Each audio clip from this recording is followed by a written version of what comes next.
Well, let's discuss the developments in Niger with Ovigwe Eguegu, a policy analyst at Development Reimagined. Thank you so much for joining us, Ovigwe. Regional bloc ECOWAS had given the military rulers in Niger an ultimatum which expires on Sunday. President Mohammed Bazoum is yet to be released and reinstated as we speak. What should we expect from ECOWAS?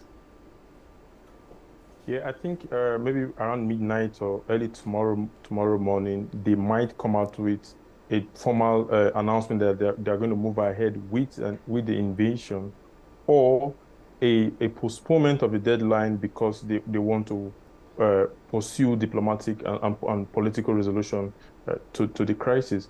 However, I think it needs to be made very clear that the conditions and the dynamics in Niger does not favor invasion in any way, because the security situation in Niger and around the Sahel is very complex, and the invasion is only going to complicate that. So the ECOWAS as a bloc needs to really listen to members and other members who are actually against the invasion, because that might just worsen the situation across the region.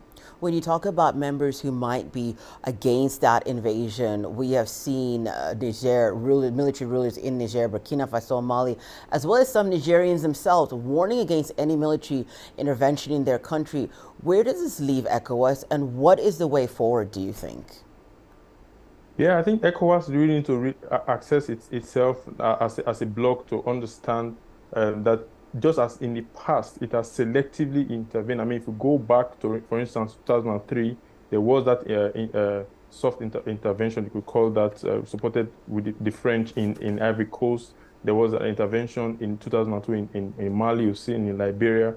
But if we also look at recent history in Gambia also, there was an intervention. But these were fairly easy in the sense that the local population and the militaries in those countries were already much against either the junta or the president that does, in case of Gambia, that didn't want to leave office. But that is not what we're saying in Niger. Majority of the population, at least we see in the reports, are very much in support of the junta. They are saying that the ECOWAS forces will have to pass through them to get to the presidential palace to remove the junta.